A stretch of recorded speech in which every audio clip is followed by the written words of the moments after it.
Hello friends, நம்ம ஒரு பிரில்லியன்ட்டான game பார்க்க போறோம். இந்த கேம்ல நான் சொல்லப் போற ஒரு வேரியேஷன்ஸையும் simple logic and basic chess பிரின்சிபல்ஸ வச்சு தான் நான் சொல்லப் போறேன். ஸோ கண்டிப்பா அருமையா இருக்கும். வீடியோவ ஸ்கிப் பண்ணாம ஃபுல்லா பாருங்க. ரொம்பவே ஒரு இன்ஸ்ட்ரக்டிவா இருக்கும். அண்ட் இந்த கேமும் பார்த்தீங்கன்னா வேற லெவலான ஒரு கேமு. ஸோ இந்த கேம்ல ஒயிட் E4 ஸ்டார்ட் பண்றாரு. டேவிட் பிரான்ஸ்டெயின் C6 ரெஸ்பாண்ட் பண்றாரு. கேரகான் டிஃபென்ஸ் இப்ப D4 ரெஸ்பாண்ட் பண்றாரு ஒயிட். இப்ப D5. இப்ப நைட் C3. இப்ப சென்டர் பான் எக்ஸ்சேஞ்ச் ஆகுது. இப்ப நைட் E4க்கு வந்துடுறாரு. இப்ப நைட் F6. ஸோ இந்த நைட்டை இப்ப ஒயிட் எடுத்துக்கிறாரு. இந்த இடத்துல ஜி பானை வச்சு நைட்டை எடுத்துக்கிறாரு. இப்ப சிம்பிளா என்ன நடக்குதுன்னா பிஷப் வெளியில வராரு. இப்ப பிஷப் F5. பிஷப் F5க்கு அப்புறமா குயின் D2. இப்ப E6. ஸோ E6க்கு அப்புறமா நீங்க நல்லா பாத்தீங்கன்னா இந்த பிஷப்பை ஆக்டிவேட் பண்றாரு. பட் இந்த பிஷப் இங்கே தான் இப்ப ஃபிக்ஸ் ஆகுவார். ஓகேங்களா? ஏன்னா இந்த ஒரு டயகனல் இந்த லைட் ஸ்கொயர் பிஷப்க்கு பிளாக் ஆயிருக்கு.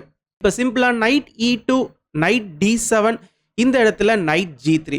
ஸோ நைட் G3க்கு அப்புறமா நம்ம இப்போ பிரின்சிபலை தான் ஃபாலோ பண்ணணும்னு சொல்லிட்டு இந்த பிஷப்பை நீங்கள் டெவலப் பண்ணீங்கன்னா நைட் எக்ஸ் பிஷப் மூலிமா இந்த இடத்துல இப்போ பிளாக்கோடைய பான் ஸ்ட்ரக்சர் கொடூரமாக டேமேஜ் ஆகிடும். ஸோ இந்த இடத்துல நம்ம அதுக்கு ரெஸ்பாண்ட் பண்ணி ஆகணும். இந்த இடத்துல டேவிட் பிரான்ஸ்டெயினோ என்ன பண்ணுறாருன்னா அவருடைய பிஷப்பை G6ல பிளேஸ் பண்ணுறாரு. இந்த இடத்துல இப்போ பிஷப் E2 ப்ளே பண்ணுறாரு. ஒயிட் பார்த்தீங்கன்னா எல்லா பீஸுமே டெவலப் பண்ணிட்டாரு. இப்போ கேசல் பண்ணுறது மட்டும்தான் பாக்கி. இந்த இடத்துல இப்போ குயின் C7. இப்போ கேசல் H5. இப்போ பாருங்க கேசல் பண்ணதுக்கு அப்புறமா இமீடியட்டாவே டேவிட் பிரான்ஸ்டெயின் இந்த பானை புஷ் பண்றாரு. ஸோ இதுல இருந்து ரொம்பவே தெளிவா தெரியுது இவர் கிங் சைட்ல கேசல் பண்ண போறது கிடையாது. நீங்க கிங் சைட்ல கேசல் பண்ணதை நான் அட்டாக் பண்ண போறேன்ற ஒரு ஸ்டேட்மெண்ட்டை ஓப்பனா முன்வைக்கிறாரு. இப்போ ரூக் எஃப் D1. இப்போ மறுபடியும் ஒரு பான் புஷ். இப்போ நைட் அட்டாக்ல இருக்கு. இப்போ நைட் போனதுக்கு அப்புறமா திரும்ப ஒரு பான் புஷ். ஆப்வியஸா பாத்தீங்கன்னா இந்த பானை உங்களால எடுத்து ஒயிட்டோடைய கிங்கை வீக் பண்ண முடியாது. ஸோ இதை இக்னோர் பண்ணி தான் ஆகணும். அதனால இந்த இடத்துல G3 ப்ளே பண்றாரு ஒயிட். இந்த இடத்துல இப்ப குயின் சைட் கேசல் பண்ணிக்கிறாரு. ஸோ இப்போ பாருங்க ரெண்டு பேருமே ஆப்போசிட் சைட்ல கேசல் பண்ணிக்கிறாங்க. இப்ப ஒயிட் கேசல் பண்ணதுமே இந்த பானை புஷ் பண்ணி பிளாக் அட்டாக் பண்றாரு. இப்ப பிளாக் கேசல் பண்ணதுமே ஒயிட் என்ன பண்றாருன்னா அவருடைய பானை புஷ் பண்றாரு இந்த சைட்ல. ஸோ ரெண்டு பேருமே மாறி மாறி அவங்களுடைய சைடை ஃபுல்லா பிரேக் பண்ண ட்ரை பண்றாங்க. இப்ப C5 ப்ளே பண்றாரு. ஸோ இப்போ பாருங்க C5 ப்ளே பண்ணி இந்த பானோடைய அட்வான்ஸை தடுக்கிறாரு. இந்த இடத்துல நீங்க பான்டெக்ஸ் பான் ப்ளே பண்ணலாம். பட் பான்டெக்ஸ் பான் ப்ளே பண்ணா அந்த அளவுக்கு ஒயிட்டுக்கு கை கொடுக்காது. ஏன்னா இந்த C5ல இருக்கிற பான் எப்படி இருந்தாலும் ஃபால் ஆயிடும். ஓகேங்களா? ஸோ இந்த ஒரு ரீசனால ஒயிட் என்ன பண்றாருன்னா D5 ப்ளே பண்றாரு. அவருடைய இந்த டி பானை ஃபர்தரா புஷ் பண்றாரு. இப்போ டேவிட் பிரான்ஸ்டெயின் என்ன பண்றாருன்னா அவருடைய இ பானை புஷ் பண்றாரு. ஸோ இப்போ பிளாக்கோடைய ஐடியா என்னன்னு பார்த்தீங்கன்னா அவருடைய F1 இ பானை புஷ் பண்ணி ஒயிட்டோடைய கிங்கை கிரஷ் பண்றது தான். இந்த இடத்துல இப்போ ரூக் A7. ஸோ இந்த ஃபைனலான இந்த ஒரு ரூக்கையும் பார்த்தீங்கன்னா இந்த ப்ராப்பர் இந்த C5ல ஒயிட் அலைன் பண்ணியிருக்கிறாரு. இப்போ F5 புஷ் பண்ணுறாரு. ஸோ இப்போ இந்த ரெண்டு பாருமே பாருங்க பிளாக்கு நல்லா அட்வான்ஸ் ஆகிறதுக்கு காத்துட்டு இருக்காங்க. இந்த இடத்துல ஒயிட் என்ன பண்ணுறாருன்னா B4 ப்ளே பண்ணுறாரு. ஸோ B4 ப்ளே பண்ணி அவரும் பிளாக்கோடைய கிங்கை அட்டாக் பண்ண முயற்சி பண்ணுறாரு. இந்த இடத்துல ஆக்சுவலாக ஒயிட் கரெக்டாக என்ன ப்ளே பண்ணியிருக்கலான்னு பார்த்தீங்கன்னா இந்த டீப்பானை ஃபர்தரா புஷ் பண்ணியிருக்கலாம். அண்ட் மேற்கொண்டு நிறைய ஸ்பேஸை எடுத்திருக்கலாம். ஏன்னா இந்த ஒரு D5ல ஒயிட்டோடைய ஆதிக்கம் தான் ஜாஸ்தியா இருக்கு. இப்போ இந்த ஒரு பிஷப்பாலையும் பார்த்தீங்கன்னா இங்கே ஃபார்வர்டுக்கு வர முடியாது. நம்ம குயினை தான் இங்கே போடுற மாதிரி இருக்கும். அண்ட் எப்படி பார்த்தாலும் இந்த ஒரு ஃபைல் ஒயிட்டோடைய கண்ட்ரோலில் தான் இருந்திருக்கும். பட் இந்த இடத்துல ஒயிட் என்ன பண்ணிட்டாருன்னா இந்த பானை புஷ் பண்றாரு. பி பானை ஃபர்தரா கிங் சைடில் இருக்கிற பிளாக்கோடைய கிங் சைடை டேமேஜ் பண்ணுறதுக்கு ட்ரை பண்றாரு. பட் இந்த இடத்துல கரெக்டாக பிளாக் இப்போ என்ன பண்ணிட்டாருன்னா சிம்பிளாக பிஷப் எடுத்துட்டு D6ல போட்டார். ஸோ இந்த பானை இங்கே ஃபிக்ஸ் பண்ணிட்டார். ஸோ மேற்கொண்டு இந்த பானை புஷ் பண்ண விடக்கூடாது. ஒயிட்டுக்கு நிறைய ஸ்பேஸ் வந்துடும். இப்போ பிளாக் சைட்லேருந்தும் பார்த்தீங்கன்னா கேசல் பண்ணிட்டாரு. அவருடைய ரூக்கை கனெக்ட் பண்ணிட்டாரு. இப்போ ஒயிட் என்ன பண்ணுறாருன்னா F3 ப்ளே பண்ணுறாரு. ஸோ F3 ப்ளே பண்ணி இந்த பிஷப்க்கு இங்கே ஒரு ப்ரீத்திங் ஸ்பேஸ் தராரு. ஆக்சுவலாக இந்த இடத்துல நீங்கள் F3 ப்ளே பண்ணுறதுக்கு பதிலாக F4 ப்ளே பண்ணியிருந்தா இன்னும் கரெக்டாக இருந்திருக்கும். எதனாலன்னு கேட்டிங்கன்னா F3 ப்ளே பண்ணதுக்கு அப்புறமாவே பிளாக் என்ன பண்றாருன்னா இந்த எஃப் பானை அவரு புஷ் பண்றாரு. ஸோ இந்த இடத்துல பாருங்க ஒயிட் இதே F4 ப்ளே பண்ணியிருந்தா பிளாக்கால F4 ப்ளே பண்ணியிருக்க முடிஞ்சிருக்காது. இந்த இடத்துல உங்களால பான்டெக்ஸ் பான்லாம் ப்ளே பண்ண முடியாது. சிம்பிளா பான்டெக்ஸ் பான் ப்ளே பண்ணிக்கலாம். அண்ட் அது மட்டும் இல்லை இந்த இடத்துல பாருங்க இந்த பிஷப் எடுத்துட்டு நீங்க பின்னாடி தான் போகணும். எதனாலனா இந்த ஒரு பிஷப் அண்ட் குயினும் பார்த்தீங்கன்னா பிளாக்குக்கு ரொம்ப ஸ்ட்ராங்கா இருக்காங்க. அண்ட் இந்த G5னும் இப்போ ஓப்பன் ஆயிடுச்சு. இந்த பானும் பார்த்தீங்கன்னா இந்த இடத்துல சூப்பர் ஸ்ட்ராங்கா இருக்காங்க.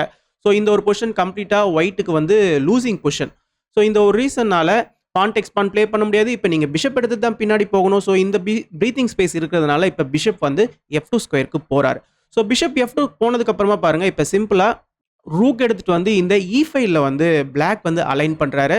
ஸோ அவருடைய ரூக்க பார்த்தீங்கன்னா, கரெக்ட்டா இந்த ஒரு ஃபைல்ல போறாரு. ஏன்னா இந்த ஃபைல்ல பானெல்லாம் புஷ் பண்ணோம்னா, நம்மளுக்கு பவர்ஃபுல்லான இந்த ரூக் வந்து வேணும். இந்த இடத்துல இப்ப ஒயிட் எப்படி ரெஸ்பாண்ட் பண்றாரு பார்த்தீங்கன்னா, அவருடைய கிங்க எடுத்துட்டு வந்து H1 ஸ்கொயர்ல போறாரு. அண்ட் G5லயும் பார்த்தீங்கன்னா, ஏகப்பட்ட பிரஷர். G5 எந்த நேரத்திலயும் ஓப்பன் ஆகலாம். அந்த ஒரு ரீசனால அவருடைய கிங்க வந்து G5லேருந்து விலக்கி வச்சுக்கிறாரு ஒயிட். இப்ப ரூக் H G8 ஸோ மறுபடியும் பார்த்தீங்கன்னா, G5ல ஒரு பெரிய அ பான் பிரேக் நடக்கப்போது. அந்த இடத்துல பிளாக் அவருடைய ரூக்கையும் பார்த்தீங்கன்னா, கரெக்ட்டா பிளேஸ் பண்ணி வச்சுக்கிறாரு. இப்ப வந்து rook E1 so rook E1 play பண்ணி அவருடைய ரூக்க வந்து E5க்கு கொண்டு வராரு. இப்ப சிம்பிளா பிளாக் என்ன பண்றாருன்னா, பான வந்து புஷ் பண்றாரு. ஸோ மேற்கொண்டு இந்த பான புஷ் பண்ணி ஒரு டபுள் அட்டாக் வந்து த்ரெட்டன் பண்றாரு. ஸோ கண்டிப்பா இதுக்கு ஒயிட் வந்து ரெஸ்பாண்ட் பண்ணி தான் ஆகணும். இந்த இடத்துல ஒயிட் என்ன பண்றாருன்னா, பிஷப் டெக்ஸ் பான் ப்ளே பண்றாரு. ஸோ இந்த இடத்துல பீஸ வந்து எக்ஸ்சேஞ்ச் பண்றாரு. இப்ப நைட் டெக்ஸ் பிஷப், பான் டெக்ஸ் நைட், இந்த இடத்துல குயின் டெக்ஸ் பான். இப்ப இந்த குயின் அண்ட் பிஷப் பாருங்க, இந்த 2 பான்ஸையும் பார்த்தீங்கன்னா ஹோல்ட் பண்ணிட்டு இருக்காங்க. தற்சமயத்துக்கு இந்த இடத்துல இப்ப கேம் எப்படி கன்டின்யூ ஆகுதுன்னு பார்த்தீங்கன்னா, சிம்பிளா பிஷப் D1. ஸோ பிஷப்ப D1ல போட்டு இந்த ஒரு டயகனல வந்து இந்த பிஷப் வந்து ஃபியூச்சர்ல ஆக்சஸ் பண்றதுக்கான வாய்ப்பு இருக்கு. இந்த இடத்துல இப்ப திருப்பி பார்த்தீங்கன்னா, bishop C7. So bishop C7 மூலியமா பிஷப் இங்க போட்டாரு. இப்ப ஃபர்தரா ஒயிட்டால இந்த பான புஷ் பண்ண முடியாது. எதனாலன்னு கேட்டீங்கன்னா, இந்த பிஷப் அண்ட் இந்த குயின் பார்த்தீங்கன்னா, இங்க ஃபுல்லா கவர் பண்ணிட்டு இருக்காங்க. ஒயிட்டுக்கு குயின் மட்டும் தான் இங்க வந்து சப்போர்ட்டிவா இருக்கு. ஓகேங்களா? இந்த இடத்துல இப்ப ஒயிட் என்ன பண்றாருன்னா, பான் டெக்ஸ் பான் வந்து ப்ளே பண்றாரு. ஸோ பான் டெக்ஸ் பான் ப்ளே பண்றதுக்கான ரீசன் இந்த எஃப் பான் அண்ட் அந்த பானுடைய காம்பினேஷன பிரேக் பண்ணியே ஆகணும். ஸோ இது வந்து ஒரு விதத்துல அட்வான்டேஜா இருந்தாலும், ஒயிட்டுக்கு பார்த்தீங்கன்னா G5 வந்து ஓப்பன் ஆயிடுச்சு. ஸோ ஒரு பொசிஷன நம்ம வந்து பிடிக்கணும்னா, இன்னொரு ஒரு வீக்னஸ் வந்து ஒண்ணு கிரியேட் ஆகும். ஸோ அதுதான் பார்த்தீங்கன்னா, இந்த G5 வந்து இப்ப ஒயிட்டுக்கு ஓப்பன் ஆயிருக்கு. இந்த இடத்துல எனிவே பார்த்தீங்கன்னா, பிளாக் வந்து E3 ப்ளே பண்றாரு. ஸோ இந்த பான் ரொம்பவே ஒரு பவர்ஃபுல்லான பானு. நைட் அட்டாக் பண்ணிட்டு இருக்காரு, குயின் அட்டாக் பண்ணிட்டு இருக்காரு, ரூக் அட்டாக் பண்ணிட்டு இருக்காரு. பட் உங்களால எந்த பீஸ வச்சோ இந்த பான எடுக்க முடியாது. ஸோ டைரக்ட்டாவே குயின வச்சு எடுக்க முடியாது. ஏன்னா ரூக் வந்து கவர் பண்ணிட்டு இருக்காரு. ஸோ மெட்டீரியல் வைஸ் வந்து லாஸ் ஆவாரு. நீங்க நைட்ட வச்சு இந்த பான எடுத்தாலுமே, நம்ம இந்த பிஷப்ப வந்து சிம்பிளா A5லயும் போடலாம். அப்படி இல்லையா, நம்ப இந்த இடத்துல இந்த பிஷப் எடுத்துட்டு வந்து பிஷப் டெக்ஸ் F4ம் ப்ளே பண்ணலாம். ஸோ இந்த இடத்துல பாருங்க, இந்த நைட்டுக்கு ஏகப்பட்ட பிரஷரு. பின்னாடி குயின் இருக்கிறாரு அண்ட் இந்த ஒரு நைட்ட குயினும் அட்டாக் பண்ணிட்டு இருக்காரு. ஸோ ஒரு மெட்டீரியல் லாஸ் வரும் ஒயிட்டுக்கு. ஸோ இந்த ஒரு ரீசனால நைட் டெக்ஸ் பான் ப்ளே பண்ண முடியாது. நீங்க ரூக் டெக்ஸ் பான் ப்ளே பண்ணாலும் பார்த்தீங்கன்னா, சிம்பிளா ரூக்க வந்து எக்ஸ்சேஞ்ச் பண்ணிக்கலாம். இந்த இடத்துல நீங்க வந்து ஃபர்ஸ்ட் நைட்ட வச்சு இந்த ஒரு ரூக் எடுத்தீங்கனாலும், இப்பயும் பார்த்தீங்கன்னா பிஷப் டெக்ஸ் F4 வந்து ஒரு பெரிய டெட்லி அட்டாக்கு. அதனால நீங்க வந்து குயின் எக்ஸ்சேஞ்ச் பண்ணணும்னு நெனச்சாலும் பார்த்தீங்கன்னா, இந்த ஒரு பொசிஷன்ல வந்து முடியும். இது எல்லாமே முடிஞ்சிருச்சுன்னு நீங்க நினைக்கலாம். பட் ஸ்டில் பார்த்தீங்கன்னா, பிஷப் டெக்ஸ் F4 பின்னாடி இங்க ரூக் இருக்கிறாரு பாருங்க. இந்த ரூக்கையும் நீங்க காப்பாத்தணும், நைட்டையும் காப்பாத்தணும்னா, ரூக் எடுத்துட்டு வந்து இந்த ஒரு C3ல தான் போட முடியும். இப்பயும் பார்த்தீங்கன்னா, எந்த விதமான பிரச்சனையும் சால்வ் ஆகல. திருப்பி ரூக் E8 ப்ளே பண்ணி இந்த நைட்டுக்கு பிரஷர் தரலாம். திருப்பி ஒயிட்டுக்கு வந்து ஒரு மெட்டீரியல் லாஸ் வரும். ஸோ இந்த ஒரு ரீசன்னால இந்த ஒரு பான ஒயிட்டால தொட முடியாது. ஓகேங்களா? இப்ப ஒயிட்டுடைய குயின் வந்து அட்டாக்ல இருக்கிறதுனால, இந்த குயின நம்ம சேஃப்டி பண்ணி ஆகணும் இல்லையா? ஸோ அதனால இப்ப குயின் E2 ப்ளே பண்றாரு. குயின் E2க்கு அப்புறமா ஒரு பிரில்லியன்ட்டான மூவ் பிளாக் ப்ளே பண்றாரு. அதாவது டேவிட் பிரான்ஸ்டன் இந்த இடத்துல பிஷப் D3 ப்ளே பண்றாரு. அவருடைய பிஷப்பையே சாக்ரிஃபைஸ் பண்றாரு. ஸோ இந்த இடத்துல நீங்க நல்லா பார்த்தீங்கன்னா, இந்த பான் வந்து இந்த G2 ஸ்கொயர வந்து கவர் பண்ணிட்டு இருக்காரு. இந்த பான் வந்து F2 ஸ்கொயர கவர் பண்ணிட்டு இருக்காரு. பிஷப் வந்து E2 ஸ்கொயர கவர் பண்ணிட்டு இருக்காரு. இந்த பான் D2 ஸ்கொயர கவர் பண்ணிட்டு இருக்காரு. திருப்பி இந்த பிஷப் வந்து C2 ஸ்கொயர வந்து கவர் பண்ணிட்டு இருக்காரு. ஸோ ஆளு நல்லா பார்த்தீங்கன்னா, குயினுக்கு வந்து ரொம்பவே கம்மியான ஸ்பேஸ் தான் இருக்கு. குயின் வந்து எஸ்கேப் ஆகணும்னா B2 ஸ்கொயர் தான் வரணும். அப்படி இல்லன்னா குயின் வந்து இந்த பிஷப் சாக்ரிஃபைஸ அக்செப்ட் பண்ணி தான் ஆகணும். ஸோ இப்ப இந்த பிஷப் சாக்ரிஃபைஸ ஆக்சுவலா கேம்ல வந்து அக்செப்ட் பண்ணிக்கிறாரு. ஸோ இதுதான் பார்த்தீங்கன்னா, ரொம்பவே ஒரு இன்ட்ரஸ்டிங்கான விஷயம். இந்த இடத்துல இந்த பிஷப்ப சாக்ரிஃபைஸ் பண்றதுக்கான ரீசனே குயின வந்து நம்ம இந்த E2 ஸ்கொயர்லேருந்து டைவர்ட் பண்றோம். எதனாலன்னு கேட்டீங்கன்னா, இந்த ஒரு குயினுக்கு அழகான ஒரு டயகனல் இருக்கு. நெக்ஸ்ட் நம்ம இங்க ஒரு பான் புஷ் பண்ணி ஹெவியான த்ரெட் தரலாம். பட் அதுக்கு முன்னாடி ஒரு இன்பிட்வீனான இன்னொரு ஒரு பிரில்லியன்ட்டான மூவ் ப்ளே பண்றாரு டேவிட் பிரான்ஸ்டன். ஸோ பிரில்லியன்சிக்கு அப்புறமாவும் இன்னொரு ஒரு பிரில்லியன்சி வருது. இந்த இடத்துல அந்த பிரில்லியன்ட்டான மூவ் என்னன்னு பார்த்தீங்கன்னா, சிம்பிளா ரூக் G1 செக். ஸோ ரூக்கையே பார்த்தீங்கன்னா சாக்ரிஃபைஸ் பண்றாரு. ஸோ இந்த இடத்துல இந்த ரூக் சாக்ரிஃபைஸை அக்செப்ட் பண்ணி தான் ஆகணும். இப்போ இந்த பானை புஷ் பண்றாரு. ஸோ இந்த இடத்துல இந்த பானை புஷ் பண்ணுறது மட்டும் இல்லாமல் இப்போ கிங்குக்கு டைரக்டான செக் வருது. ஸோ இந்த பான் பாருங்க, இந்த இடத்துல வந்து 2 பீஸை வந்து ஹிட் பண்ணிட்டு இருக்காங்க. ஸோ ஸ்டில் ஆல்மோஸ்ட் ஒயிட்டோடைய எல்லா பீஸுமே வந்து பேஸ் ரேங்க்ல தான் இருக்கிறாங்க. என்னதான் டெவலப் ஆனாலும் திருப்பி பேசிவாக பேஸ் ரேங்க்ல இருக்கிறாங்க. இந்த இடத்துல இந்த செக்குக்கு நீங்கள் ரெஸ்பாண்ட் பண்ணி தான் ஆகணும். அண்ட் இந்த குயினுடைய டயகனல் ரொம்பவே ஒரு மோசமான டயகனல்ன்றதுனால நைட்டை வச்சு இந்த செக்கை பிளாக் பண்ணுறாங்க ஒயிட்.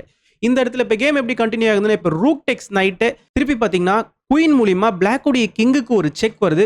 இப்போ டேவிட் பிரான்சன் என்ன பண்ணுறாருன்னா, ஒரு சூப்பரான கவுண்டர் செக் தராரு. அவருடைய ரூக்கை வச்சு அவருடைய செக்கை பிளாக் பண்ணி ஒயிட்டுடைய கிங்குக்கு ஒரு ஓப்பன் செக் தராரு. அதாவது கவுண்டர் செக்குன்னு சொல்லலாம் இந்த இடத்துல.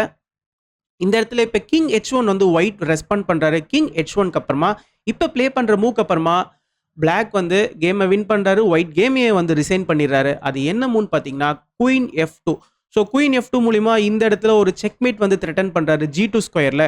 ஸோ இந்த செக்கை நீங்கள் தடுக்கணும்னா ஒன்று நீங்கள் குயினை இங்கே இந்த ஃபைலில் வந்து போடலாம். இந்த குயினை நீங்கள் இந்த ஃபைலில் போட்டிங்கன்னா சிம்பிளாக குயின் டெக்ஸ் ரூக்கு செக்கோட வரும்.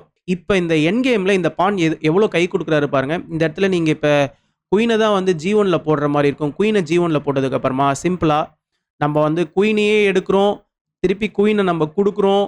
இந்த இடத்துல நம்ம இந்த ஈப்பானை திருப்பி ப்ரமோட் பண்ணுறோம். இதுவும் பார்த்தீங்கன்னா செக்மேட்டோட வந்து முடியுது. ஸோ இந்த ஒரு ரீசனால் இப்போ வந்து நீங்கள் இந்த செக்மேட்டை வந்து குயின் G5லாம் ப்ளே பண்ணி பிளாக் பண்ண முடியாது. இன்னொரு ஆப்ஷன் நீங்கள் ரூக்கை வச்சு நீங்கள் இந்த செக்மேட்டை தடுக்கணும்னு நினைக்கலாம். பட் சிம்பிளாக குயின் டெக்ஸ் பான் மூலிமா ஒரு செக் வரும். இந்த இடத்துல இப்போ நீங்கள் ரூக்கை வச்சு தான் பிளாக் பண்ண முடியும். திருப்பி பார்த்தீங்கன்னா ஒரு சூப்பரான செக்மேட். ஸோ இந்த ஒரு ரீசன்னால் இந்த ஒரு பர்டிகுலர் குயின் F2 மூக்கு அப்புறமா கேமையே வந்து ஒயிட் ரிசைன் பண்ணிடுறாரு. ஸோ என்ன ஒரு எக்ஸலண்ட்டான கேமு. ஸோ டோட்டலாக பார்த்தீங்கன்னா கிங் சைடில் வந்து ப்ரெஷர் போட்டு ஃபைலை ஓப்பன் பண்ணி ஒரு பெரிய டயக்னலையே வந்து சூப்பராக ஆக்சஸ் பண்ணி அது மூலிமா கவுண்டர் செக் மூலிமா ஒரு அட்டாக்கை வந்து ஜென்ரேட் பண்ணியிருக்காரு. ஸோ ஒரு பியூட்டிஃபுல்லான கேம். இந்த கேமை பற்றின கருத்துக்களை கமெண்ட் செக்ஷனில் மென்ஷன் பண்ணுங்கள். அண்ட் இந்த வீடியோவை நிறைய பேர் ஷேர் பண்ணி லைக் பண்ணுங்கள். அப்போ தான் யூடியூப் நிறைய பேருக்கு கொண்டு போய் சேர்க்கும். தேங்க்யூ.